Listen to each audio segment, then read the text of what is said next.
goes against the world, it goes against the rest of the country. That's how I feel, and it's always been that way. I think that's given me like a hardness of like, I don't really care what the rest of the world think or say.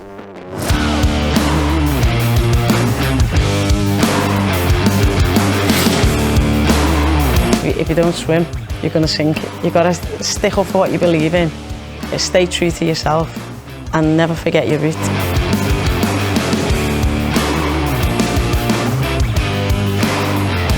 First of all, I didn't even know there was two of them because there's Jake and Logan, isn't he? I didn't even know there was two. I was like, this idiot, hasn't he already been beat? And they was like, no, he's been beaten. I was like, I've just watched him get beat the other day. And they're like, no, there's two of them.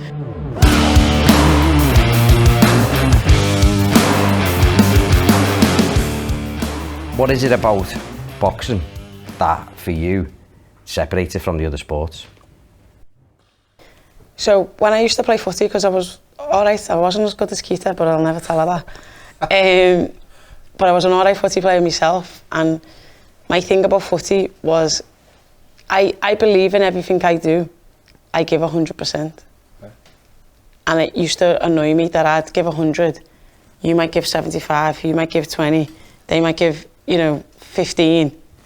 So that annoyed the life out of me, because I don't know why anyone would want to get up on a freezing cold, winter's morning, go and play a footy match to only give 20% of what their capabilities are. Yeah. So that used to annoy me.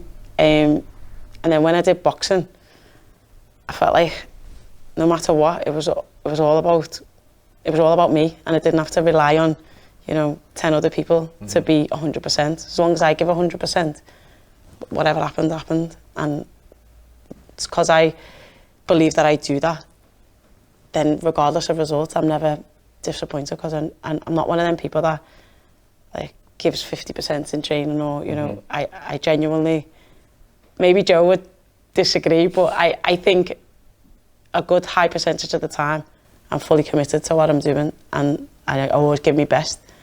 So then, in boxing, I don't have to rely on anyone else to be at their best. It's just about me, and I think that's the thing of, I don't have to rely on anyone. Do you think you're more prepped for the pressure then? Because obviously when you're on your own, it's a lot different to being in a team environment where they're looking at everybody. Boxing, it's just all on you. Yeah, it's something you get used to, and it takes a long time. Even now, you look down social media after you've boxed, or the day before, or whatever. Do you and actually? You say, I can't help myself. And you say, you're brilliant, you're brilliant, you're brilliant, you're brilliant. Can I swear? Yeah. You're shit, you're brilliant, you're brilliant, you're brilliant. You'd be like, who's just called me shit? And you go, you can't help it. Like the one negative thing you always look back and concentrate on. So now I've got to the space where I don't. But it took me a long time to get there, and not really care about other people. But if you've won, why would you focus on that? Because are you not just all about winning at any cost, or does it have to be won in a certain way to you? No, I just think it's personal. Like, and I know people say it's such a cliche, but like you get in and go into a fight, and you give your heart and soul, and for someone to just be able to just sit behind the keyboard and say you're shit, or you start sizing them up. Yeah, well, it's just like, I mean, now I have got to the stage where I'm just like, I just laugh. Yeah. Like I used to like it. Or they'd say like, you're gonna get, I hope you get beat, and I'd like it, because I thought when I don't, I'm gonna come back and fight you and say unlucky, you know what I mean? But now I'm just like in a comfortable space with myself and what I do, that I don't really, not really bothered about anyone else. But it took a very long time to get there. How much of that given 100% is because of you basically the competitiveness and what your family's like? Yeah, no, we are competitive from born. Like, everything we do in our family is a competition, like, beyond it. You'd think we were joking, but we're genuinely not. I had the kids over, so I had 20 kids staying over at mine not so long ago, and I've got like a little like a bouncy castle, but one where it's got like a course. Okay. Yeah. That's perfect for our family, because all we're going to do is we're all going to have competitions about who can do this course better. So yeah, we got that out. It was out for hours, and we did the course, and obviously the adults have to join in. and we have to beat the kids, and that's just the way it goes. When you beat a Jonas adult, that's like your rite of passage, and like, hats off to you, because we haven't let you win at any stage. Like, my dad's side of the family is a bit more lenient, and they might let you win a couple, whereas ours, like my mum's side, the Jonases just do not let you do that at all. Is that a common thread with like other elite sport people you've met, where they've got that competitiveness? Just that's like page one. You've got that. You can build on it with coaching. You can build on it with discipline and hard work. But you have to have that level of you know, just terrified of losing. I think it definitely helps. I don't know if everyone is as bad as our family. Have you ever seen the Smith brothers play cards? Have you ever seen them do anything?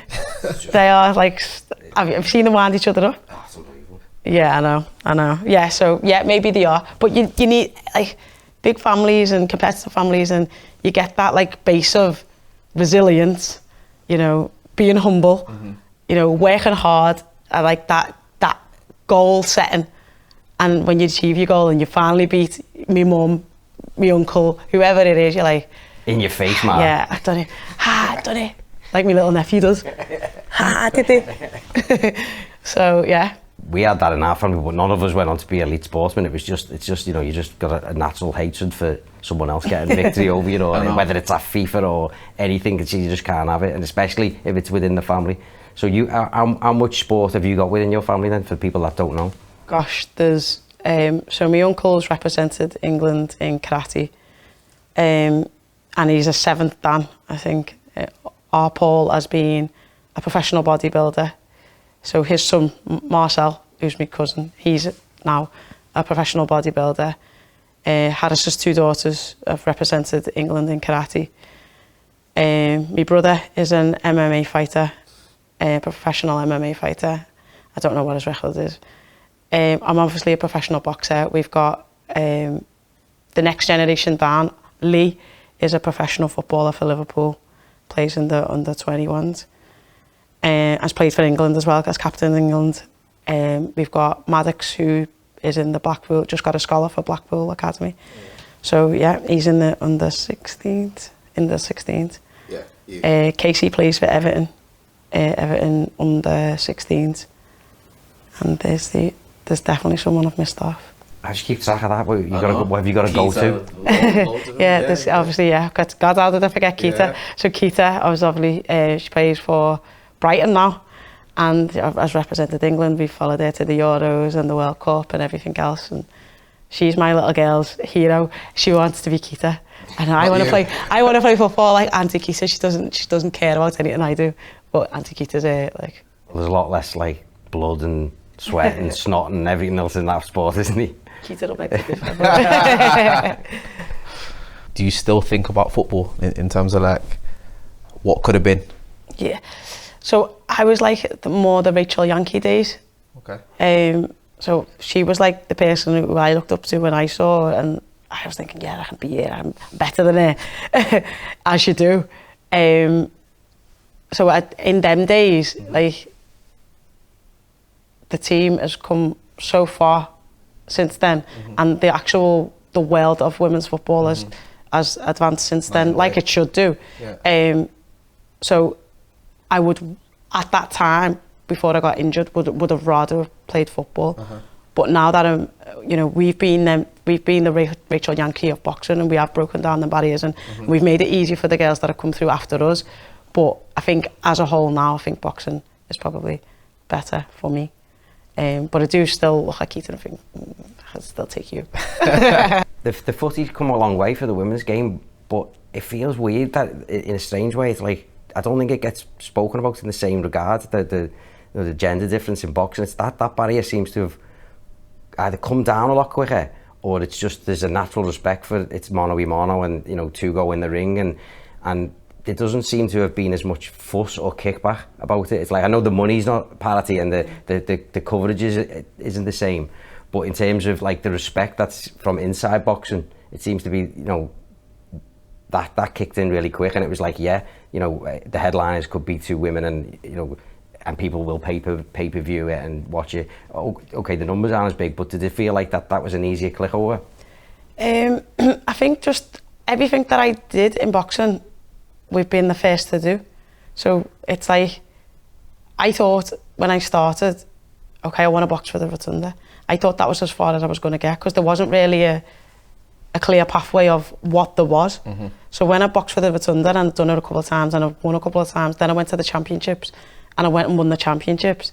Then it was like England got a call up, and I thought, okay, England is as good as it gets. And, you know, you start going to international tournaments with boxing, but there was no Olympics at that time. So that was as good as it got. It was only when, you know, 2009, I think they decided for the first time it was going to be included. So then it was like, okay, we have to make this first women's team. That's so special, yeah. At every given stage where I thought that's as high as it's going to go, or as far as I can take it, another door opened and another door opened. And I think when we came through that GB, when I first walked into the Rotunda, I felt like that little girl that went round the corner for the first time playing with the lads footy.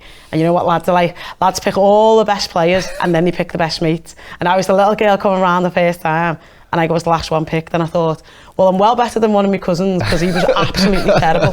So I was like, I'm fuming that I'm the last one picked. So when I walked into the Rotunda on the first day, and you know, you do your little warm up, and then the first thing you do is like a bit of tech stuff, and everyone's like, partner up. And I just remember thinking, oh, I feel like that little girl again, you know, and no one wants to be your partner, and no one knows. So, and then you get to England, and there was such a disparity about tournaments, about funding, about how we weren't paid, but about how we got our expenses back. You know, sometimes it took us good 6 months to get any expenses back. We were virtually self-funded. We had a coach that used to pay for us to have kit, because we used to have the last, like the cast off of the lads kit. So whatever was left of the kit that they hadn't used, we'd get. So that meant sometimes we went to tournaments with different kits, because we didn't have a kit. So we ended up getting, well, one of the trainers, our coaches, ended up sponsoring us for a kit, just so we had the same kit. So then we get onto GB, when we're now on the Olympic cycle, and everything you do is the same. Literally, how you train, where you train. We train in weights, we don't train in women and men, we train in weight. So that was the first time ever. Well, the Rotunda, quickly, I was the only girl there, so I had to be with the boys. So I wasn't the girl boxer, I was just the boxer. So then you go to GB, and they were like, well, yeah, now you're just the boxers. Every bit of funding's the same. Every bit of like what you do, the tournaments that you go to is the same.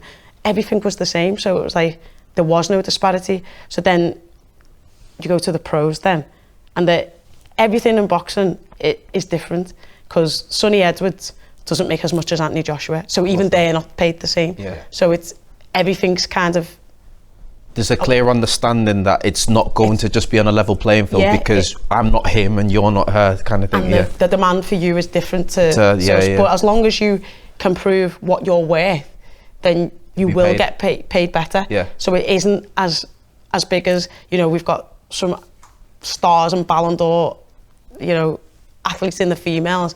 We don't really have that in the men's, but their wages are so much different, and you know, so it is a lot different to football, but because we've gone through that process at each stage, it's kind of never, we've always just been the boxers. So I do think kind of the old heads went, and the new kind of generation of coaches, of clubs, of officials higher up in the boxing chain all accepted that, okay, females are here, they're here to stay.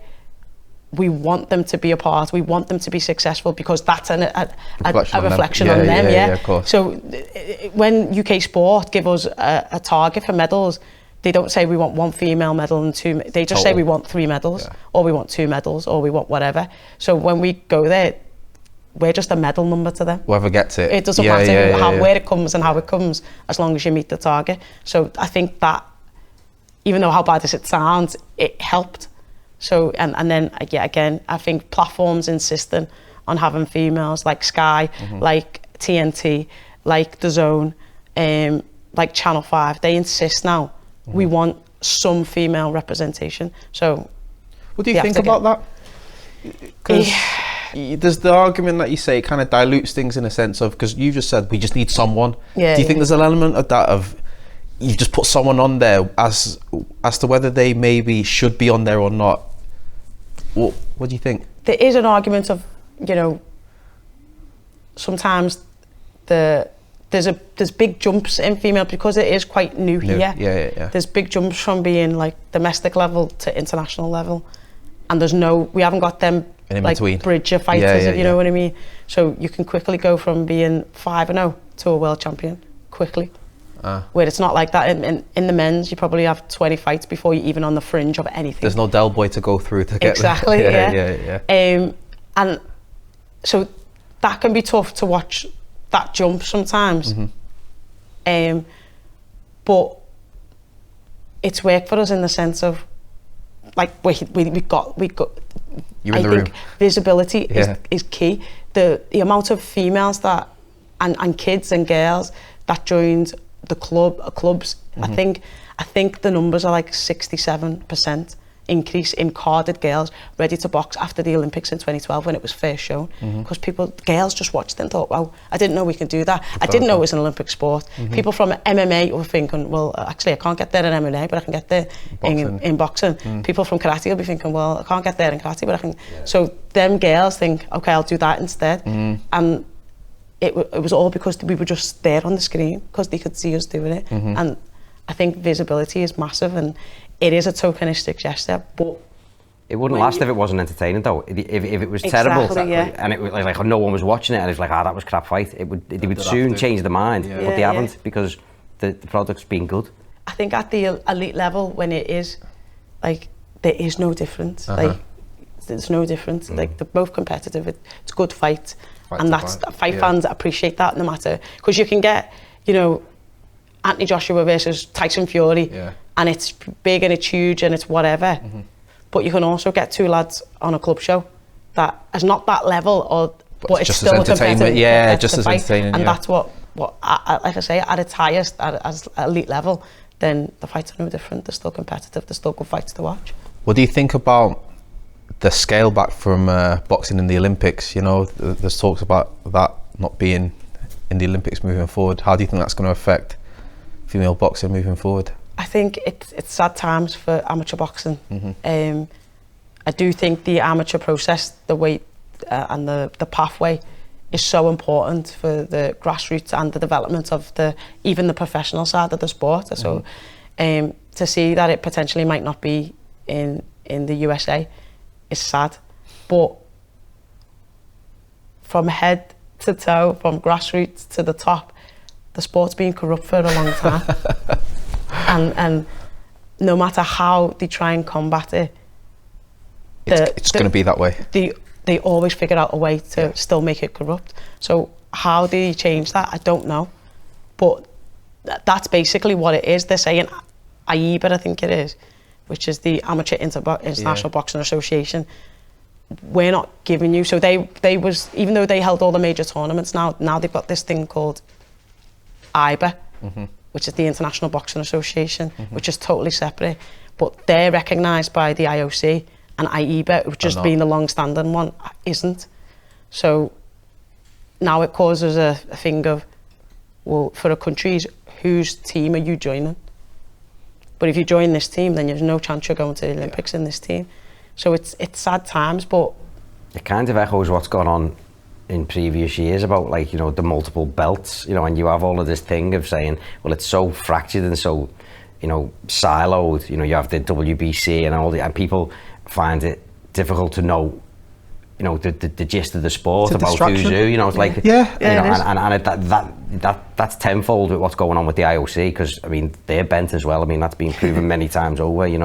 How bad they've been with backhanders, and it's just boring, all it's buying medals. That's all. What do you think about this multiple belt system? Because for most people, they just find it quite a distraction, because it's okay, so you've got this belt, but then how do I know how you are in comparison to him unless you fight him? But then you dodge this person and I think the UFC has showed how a framework of a one belt system can work, and basically the best can't avoid the best. So I think in that sense it's good, but then it's mind-boggling how you can be number one in the IBF, number 4 in the WBC, number 10 in the IB, you know what I mean? So it's how do you rate them and which, but for the boxer, it gives you an avenue to go down to you got your own agency, haven't you, to say, well, actually, I'm just going to stick to this and I'll work my way up with that. Everything becomes political. You can choose your sanction. Right. And work your way up in that sanction to become that, and then you may want to spread. So it potentially creates a bigger earning for the boxer because you've got the belts that you can go to. So if you're all on the one, why would that limit earning capacity? Just, you know, from a business sense for you as the fighter, why would that? Because it's just one. So you'd have to, if you, like I said before, you can be number 1 in one and number 10 in the other. So if you worked your way up to the WBC, for example, and you got beat, then you drop down, and then you'd have to just keep waiting to get back up again. Whereas if you, I've been beat, but now I can go the IBF route, and then you can work your way rankings up in the IBF to try and beat whoever's got that title, and then you've got the option to go to the WBO or the, what's the other one, WBA. Did you get that picture fixed on it? I did. See the pause, you have to think about that. They did me so dirty with my WBC picture. You know, they've taken a picture from my amateur days where like my hair's just like everywhere, and then there's one of Layla Ali that's like where she's got a proper headshot. Yeah. And obviously that's either the one they've sent her or the one they've pulled down of her. They've just gone on Google. But they've just gone on Google, and just pulled the first worst picture that they could find of me, and I'm just sitting there like, oh, next to Layla. So what do they do? They put it on as a little like badge on the belt. You get separate badges that you can give out, but you get your badge on the belt next to Sullivan and the president. Yeah. Do you get to keep a belt? You always get to keep your belt. Yeah. Okay. So if I lost my belt, they would be able to take pictures with it. But at the end of the night, they give you it back, and then they get a brand new one sent. Oh, okay. So once you've won a belt, it's yours forever. Yeah, it's yours forever. Not a lot of people know that. No, answers my question anyway. We were discussing earlier about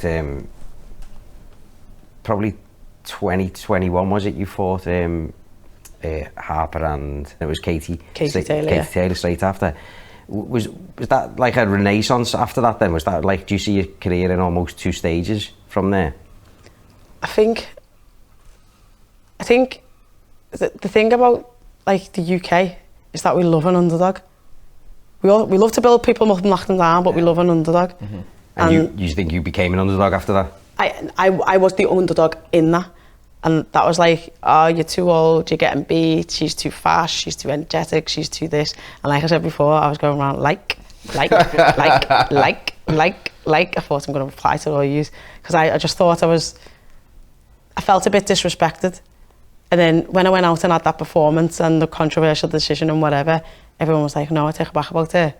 Like, and a lot of people did actually message me, said, didn't think you still had that on you. We apologise for what we said, but I was like, okay, redemption. I didn't.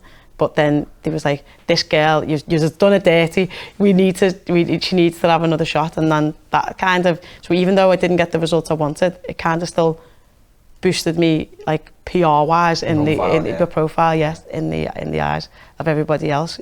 So yeah, it was, even though it was a terrible thing, it was a blessing as well. But it's about things that are personal to me now. And there's things like a Katie Taylor, and she's beat me in the Olympics, she's beat me as a pro, and I just need one win.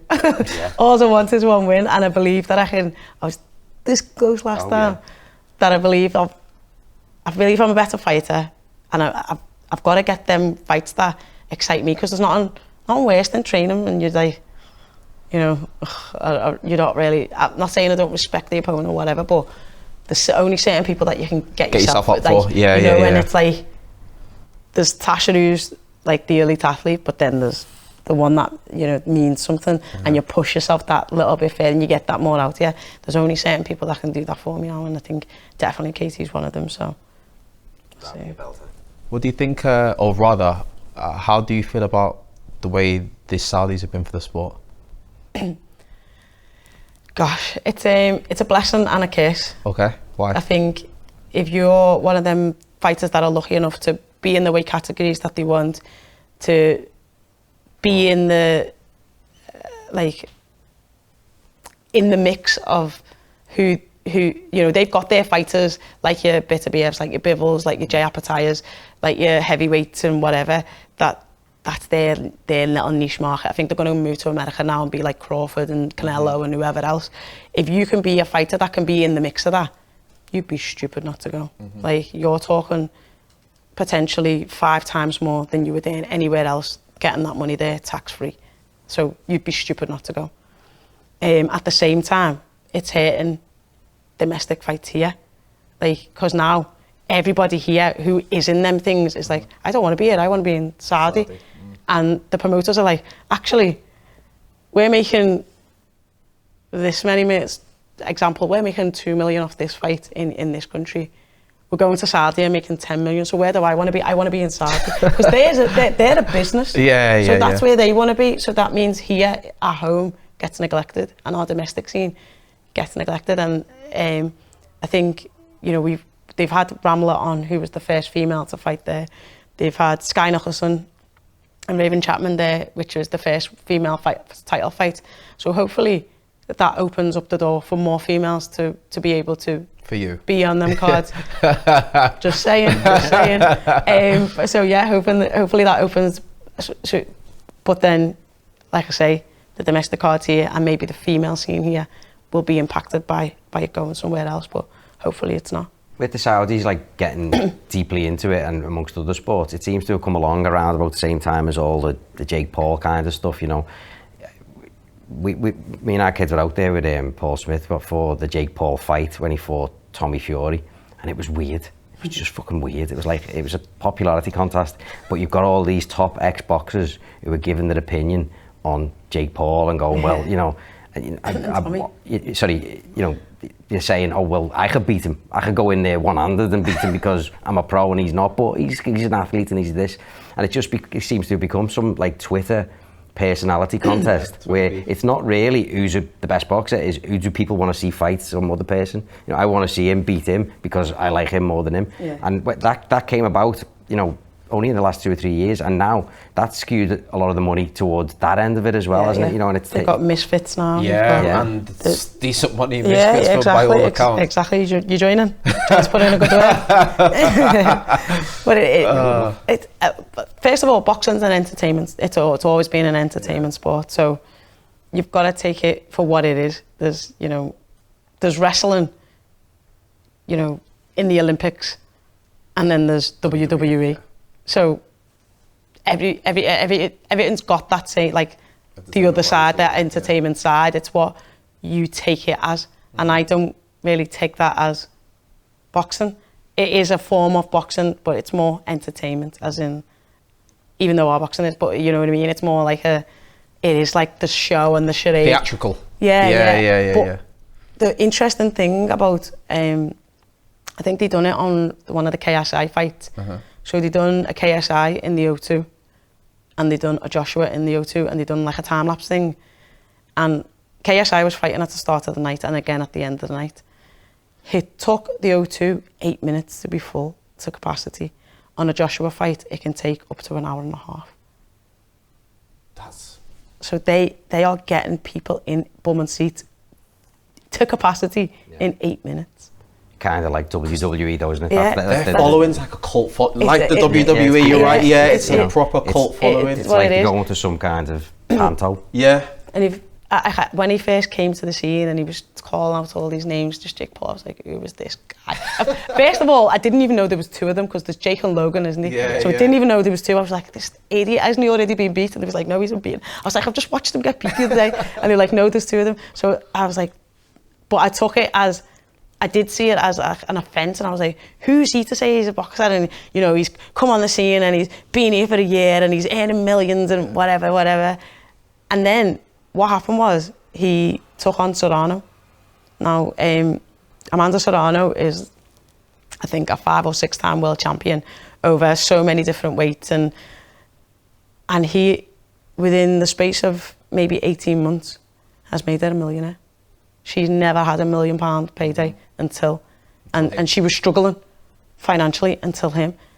And I had to take my hat off and thought, well, if he's doing this, and has only been at it for like 2 or 3 years, then that kind of proves to me that the likes of Heather Hardy, Jane Couch, and Wolf, you know, some of the others are a bit different, like your Layla Ali's, they're a bit different because they had the dad's name or whatever, and Fraser's daughter had his name, but like, they have been misrepresented this whole time and basically had the pants pulled down this whole time, because I remember even Jane Couch just told me a story. She was on, I can't remember, I think it might have been, I can't remember what show it was or which promoter it was, and she sold £52,000 worth of tickets and got 500 quid for the fight. And it's like, How's that? How does that equate. It doesn't. Yeah. How does that work? I mean, it's such a weird sport for money. I mean, I don't think the fans even understand just how complicated it is. You know, in terms of, you know, we watch but in the terms sport. of like, you know, so we've recently filmed Liam Smith's camp for the fight that didn't happen. And you know, you see how much goes into the camp, and then the fight doesn't happen, and the costs that are incurred, and you go, okay, I'm sure Beefy does good money, but you know, it's not the money that the fans think is. It's not like everyone thinks we're on anti-Joshua money, and we're not. Yeah. We're definitely not. And I suppose if you're going to compare it to football, you go down 45 clubs from the very top club, there's still money there. You know, you're 500-600 players down from your Rodris, and there's still money there. You know, how many boxers from the UK are making good money? I'd say a whole heap of them still have a job. I'd go as far as over 60%, but I don't know the numbers, but I can pretty much put my bottom dollar on it that like a lot of people have got a second job. So what you need to do is you need to find some absolute bitch on social media. Do a Clarissa, start calling out. Yeah. But no, I think, and now I just take it for what it is, but I do appreciate what he's done, not only for the sport and like, but what he's done for Amanda. I think I respect him more for what he's done for Amanda and how he's promoted her, and you know, given her career paydays, given her a fight that she's always wanted in Portugal in the stadium. I respect that more than anything else that he's done. So speaking of the business side of things, explain to us how the actual business of you being a fighter, how does it result in you being paid? God, there's a whole process. So people think, we want these two people to fight. These two people say yeah, and that's it. That's the fight. No, there isn't. Because that one might be with Top Rank. So just an example, me and Michaela Meyer. She's with Top Rank. No, that's too easy. So I want to fight Katie. So does Tasha want to fight Katie? Yeah. Does Katie want to fight Tasha? Yeah. But Tasha's with Sky, Katie's with the Zone. So who's going to get the rights of that? They have to. So is that so? You got promoter, broadcaster, and they're not always linked. They're not always linked, no. So I moved from Michaela Meyer because both UK broadcasters are Sky, so that was quite easy to me. But she's with Top Rank, which is a different promoter. So she has to join. She would probably, I don't know, because I don't know her deal, but she would probably have to pay Top Rank a portion of her fight purse because she's gone to a different promotion to be on. So not only that, so there's that element to it. There's that element to it. It's not just as easy as two people want to fight, and then it's like, you know, sanction fees, belts. Do you even know the amount you're getting out of it? Like when they tell you, you go, well, okay, is it 18% of that, 12% of this? Do you know it in your head what it'll be? Roughly, because everyone's on a different contract. It's how you've worked out your contract, but I know certain fees and stuff are paid for me, but they might not be for other people. And then you've got your tickets and how you do tickets and a percentage of your ticket money. Everyone's different on the tickets. How many people and how many comps you get, everyone's different. That depends on how you've worked out your contract. Then you've got your coach you'd have to pay. So in my camp, I pay a yoga instructor because I'm getting too old not to be stretching now. I pay a physio. I pay a sports psychologist. I pay Joe, who's my trainer. I pay a strength and conditioning coach. I pay a nutritionalist. And is there anybody else? So you got a camp, you got a team. I've got a team of people that like. It's a bit weird with the trainer one though, isn't it? Because you're manager. hiring your boss. Yeah. Well, I've kind of took that on myself now. So I'm my own manager, but a lot of people have another manager. So each person of them, like, will either get a fee they'll set a fee of like, okay, you know, it's 40 quid at a time, or it's, you know, for this camp it'll be this much, or you get a percentage. Okay. So your trainer and your manager are normally on a percentage of what you get. Like I say, if you're gonna go and box on a different promotion, then your promoter's on a percentage as well of your purse. Then, yeah, it's just, there's a lot of takes. There's a lot of takes. So you already planning life after boxing? You know, you do a lot of media, a lot of broadcasting. Yeah. Have you got other things you're going to do? I'd love to continue with the Sky, and I enjoy it. It's just talking about what I know.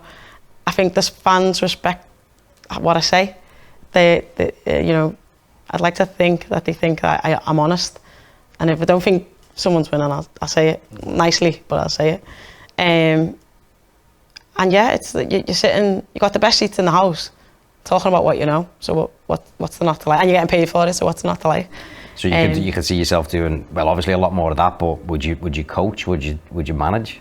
So I definitely, I don't think so I look at Joe and I see what he goes through with a camp with just me, and I go through hell in a camp, but then after 10 weeks or whatever it is in a camp, it's over for me. Yeah. Joe just goes on to the next fighter, and the next fighter, and the next fighter, and all year round he's just got a circle of jumping from one camp to the next, one camp to the next, one camp to the next, or overlapping camps.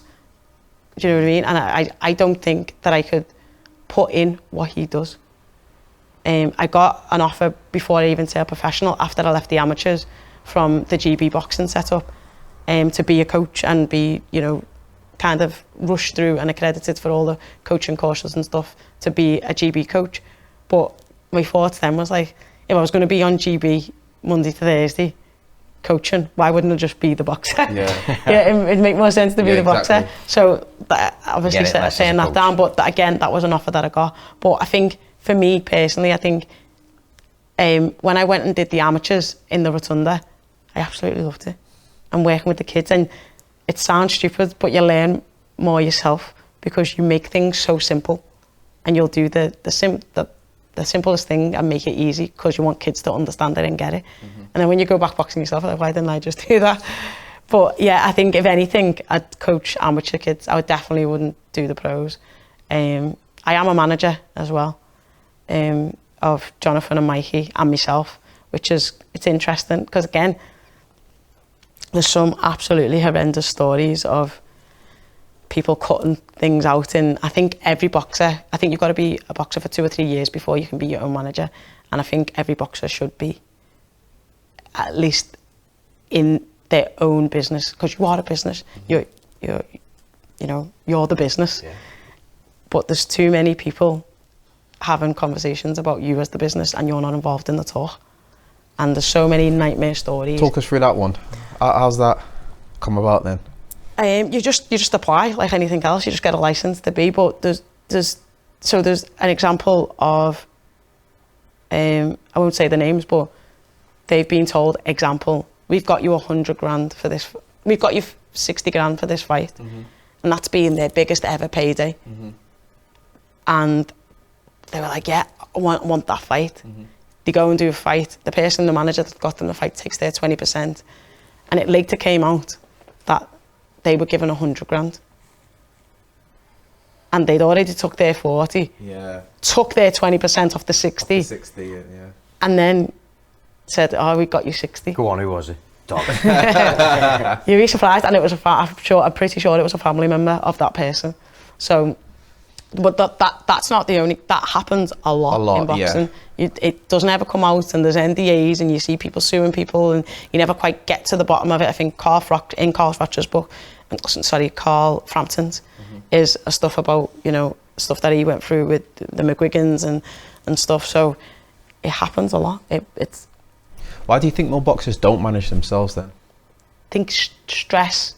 You just want to do what you need to do, and you know, train is hard, and to have to think about, okay, who do I need to spar? How am I going to get my route to there? And who am I going to have to do to get that? And I'm going to have to liaise with, you know, me promoter to do that. I'm going to have to liaise with the sanction bodies and the governing bodies, and I'm going to have to. It's a lot of work that you just take stuff out of you, that you should be putting in the gym. Exactly, that you just don't need to be doing, and Yeah, so I think that's what puts people off, and I suppose the fear, but if you've got a good team around you, it won't be hard. Is it the fear of everything kind of falling on your shoulders and you're effectively driving the car? Yeah, is that what I think so. I would think so. I would think so. And obviously in them trades, they develop like a lingo that keeps people out. They develop like a, to make you feel like jargon. Jargon to make you feel like, oh, I could never understand that. You know what I mean? It's like, this percentage, or they're using some, abbreviation, and you go, well, what's that about? And it's the reason they use that language is to protect what they've got. Yeah, exactly. There's been like so many occasions as well where people are about to go into fights, and the promoter say, sign this contract or you're not fighting. And if you don't fight, you don't get paid. And I've just gone through the whole camp. I'm on fight day. And you're telling me to sign this contract? And you don't want to read it. Well, of course not, because... And then you're stuck on my contract. And there's so many occasions of that happening. And it's wrong. Like I say, there is a business side that people don't see. When we're sitting there watching on the telly and listening to me chat rubbish, oh yeah, great fight, that's the sport that we're watching. But behind the scenes, it can be a scary place. So now that you've been managing yourself and kind of, managing others, how does, or what kind of effort does it take out of you to actually get a fight on, in terms of from the camp right through to it's on the screen and in front of you? Once the nitty gritty bits of like who's going to host it, who's going to show what, like, or who's getting what percent, once that's sorted out, it's pretty straightforward. It's pretty then like go and fight, but it's that bit in the background that's tricky. That's the tricky bit, yeah. And a lot of it is like no one wants to give up ground, because if the zone have invested so much in Katie and boxing have invested so much in you, they don't want you to go to the zone and be having the biggest fight of your career on somewhere else. So then they squabble about who's doing what, and is it a co-promotion, and who's paying who, and how does it work, and then so that there's it's tough, it's tricky, it's a business. You said before about your job now outside of the ring, the media stuff, you get the best seats and all that. Who's the fighter you like to see the most, or the person or the matchup that you think, I want that to happen, I want to be there and see that? God, I don't think it ever changes from Fury and Joshua. I don't think it ever changes. I think that's just... Do you think that will happen? It's got to. Like, they won't be shite by then. Yeah, I think it's... I say it's well past the time, but it's still sell at Wembley any given time. It's given time of day, and it's that them big occasions in boxing that like I don't think the biggest UFC fights can rival. I don't think there's, when you have two of the ultimate best, them fights, them, there's no other sport that can rival it. Would you say the reason why the UFC couldn't rival that is because it's already preordained that they have to fight? As in, with boxing where people make business decisions, and because if you think about it, there is no scenario in the UFC that AJ and Fury would not have fought by now. It's just not possible. But in boxing, you can literally avoid whoever you want. But there's always another fight, isn't it? I mean, at the end of the day, I think it's a numbers game, isn't it? Canelo's going to do the pay-per-view numbers that Canelo does, and there's no other sport that's going to do it. I think sometimes there's so few and far between now that's the problem.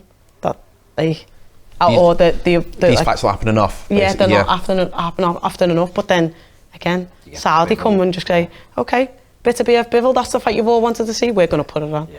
Oh, AJ and that's the fight we're going to put it on. Talk Crawford, we're going to put it on. But it's there.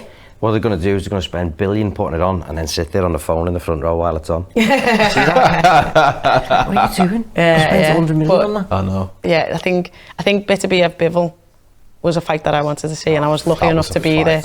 Yeah. What does being from Liverpool give you in terms of your career? And because there's a lot of Liverpool fighters, there's a lot of world champions have been from here, and we've got some current ones now. How much does the city mean to you, and what does it give to you as a boxing home? The city, for me, is just home. It's I think you have to be a certain type of way to be from here, and we've always had our backs up, as in not like in a negative way, in like it's us against the world, it goes against the rest of the country. That's how I feel, and it's always been that way. And you know, I think that's given me like a hardness of like, yeah, I don't really care what the rest of the world think or say, as long as I'm proving myself. Except for on Instagram. Yeah, except on Twitter. But yeah, I just think the environment. It's if you don't swim, you're gonna sink here in this city. You're gonna get stick, aren't yeah, you? No so you've got to stick up for what you believe in, stay true to yourself, and never forget your roots. And I think that's kind of everything I try to embody, and also like celebrate, you know, the good things that we do and the good things that comes out of it. I think, you know, probably our two biggest exports are football and boxing. So like, and everyone wants to see you do well. I think, again, my family is a massive part of, you know, telling me I can be whoever I want to be. And whether that was football or whether that was boxing, just because I was a girl, they weren't bothered. They didn't discourage me either because I was a girl. They actually encouraged me to do whatever I wanted to be. Doesn't matter.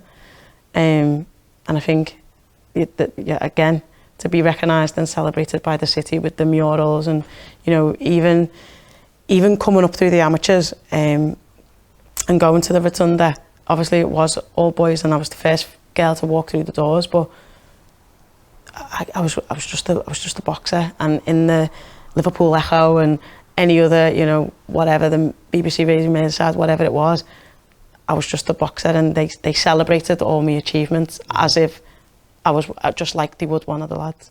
And I think what you've said there with the rotunda, which is what I was getting at with the question, is like there's a tradition, there's a very strong tradition, and you've got in as a kid to the rotunda, but there's big characters and big champions that have come from there. Yeah, I look on the wall and you see, you know, and then you see the Smiths, you see Bellew, you see Joe McNally, you see Declan, you see Selkirk, Frankie, you see, there's a load of people there, and I think, I want my name on that wall. I want my name on that wall. It's got a boss vibe in there as well, isn't it? Like, there's not filled with egos or anything like that. No, it's literally another home. Yeah, no, God, you've got to be. But it's a home from home, and even though it's a totally other end of the city, and it at the time, it was a big thing for me to cross over to that side of the city, because of stereotypes that I had in my own head about that side of the city. So I just quickly became, unfortunately for me, one of the lads, and I just fitted right in. And now it's not even a thing. It's not even, you know, I was welcomed by the coaches. There were so many girls who I spoke to who had told blatant, we don't accept women here, or coaches made it purposely difficult so that they wouldn't come back. But I've never experienced that. I've always just been supported. So I think that's another thing about the city is, like I say, with the press, the media and everything else, they've always celebrated me like they would any other. I've never been any different. And I think when you're from Liverpool and you're either a footballer or a boxer, and to some degree like musicians and comedians and that, you know, you're massively celebrated within, and especially for success. I mean, you get a load of stick because Scousers are asses as well. But that thing of having, especially with boxing and football, having that, you know, you can come from any estate and you can make it there. And we know it because we've had, you know, your Paul Hodkinsons and you know, Callum Smiths and all these people who've come through and done it. You've got that, and you know, you as good as anyone else as an example to people. To have that for a city is great. Most places don't. I mean, you know, and it's not just that Liverpool's a big city. It's massively outperforms, you know, others for that particular.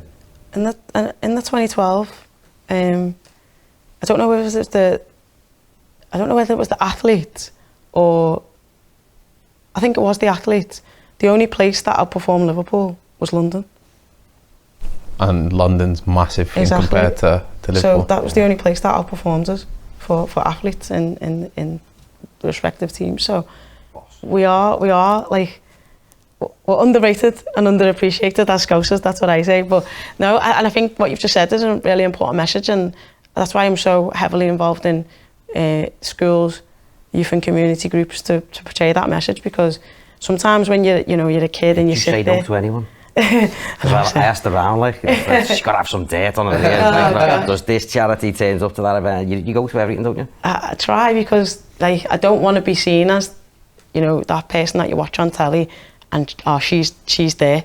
She's not like us. Who's the most entertaining when you was over there? The fight for Bivol? In the crowd?